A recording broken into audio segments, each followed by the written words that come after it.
Hi, magandang gabi sa inyo mga kasawi. Salamat po sa nag-mind kanina sa akin live. Sobrang thank you po. At syempre, salamat din po sa mga nag-payment na para delivery na lang po tayo bukas. Maraming salamat po sa inyo mga kasawi, sa inyong pagtangkilik sa aking mga pre-love. So syempre mga kasawi, balik topic tayo. At syempre, bagong ligo lang ang inyong advisor dahil katatapos nga lang natin na mag-live. So balik tayo sa ating topic. Sana mapansin, normal lang ba sa babae na nagtatopic ng dirty talk sa lalaki kahit kaibigan or classmate about sa sex, or gusto nila talaga na nahanahana? Lagi ako nag-comment sa'yo na sana ma-request ko ay comment ko sa'yo. Salamat, idol. So ayan, ang ating sender ay isang lalaki mga kasawi.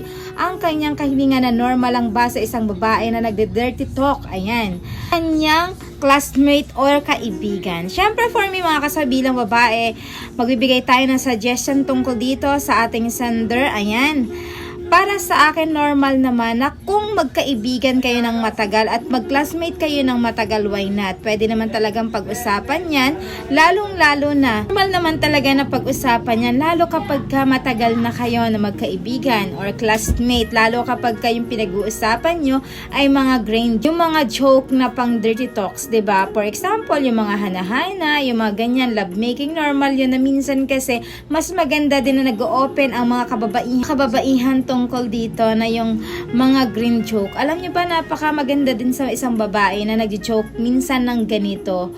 'Di ba? Syempre kapag ka nakasanayan mo kasi ang isang babae na kasama mo, lalo kapag kayong classmate mo or kaibigan na matalik mo, 'di ba? Minsan kapag nagkasama-sama ang magkakaibigan ay normal naman talaga na nag-joke tayo sa isa't isa, lalo kapag ka ang usapin ay tungkol sa pakikipaghana o pakikipag-love making sa kanilang jowa o asawa. Talagang mas maganda at talagang lahat ay nakatutok sa sasabihin ng mga kababaihan. Kasi 'di ba ang mga lalaki kapag ka nagjo-joke ka tungkol sa usapin na ito, napaka-curious sila, talagang listener sila pagdating dito. At hindi lang yun, kapag ka ang babae naman ay nagkwento tungkol dito, syempre ang mga lalaki kasi na classmate or kaibigan, follow up na question about dito, 'di ba?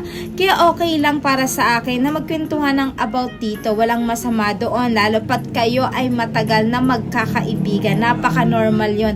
Kasi nagiging maganda ang usapan kapag ka eto talaga ang pinag-uusapan minsan na magkakaibigan, kasi nagkakaroon ng kalokohan, hinahaluan ng tawanan, yung pagmamaritisan, 'di ba? Napakagandang usapin 'yan kasi normal ito sa atin talaga. Na minsan ay pinag-uusapan ito at nakakapulot din tayo minsan ng mga idea or kung ano ang mga pwede nating gawin para mapasaya natin yung ating mga partner or jowa tungkol dito. Kaya okay lang. So, ayan, sa ating sender, naway naliwanagan kita tungkol dito. Lagi mong tatandaan na walang masama kung makikipagkwentuhan ang isang babae tungkol dito sa usapin na ito dahil napaka-normal lang ito. As long as hindi niya ito ginagawa sa inyo.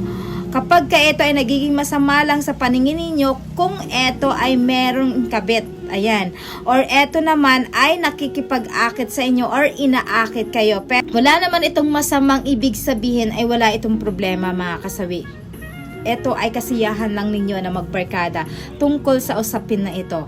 Sa ating mga commenter, pwede kayo mag-comment tungkol dito. Ayan, alam ko naman na meron kayong mga barkada na minsan talaga na sobra magbiro, minsan mahalakhak ka lang, tatawanan mo lang na sobra-sobra tungkol dito sa usapin ito.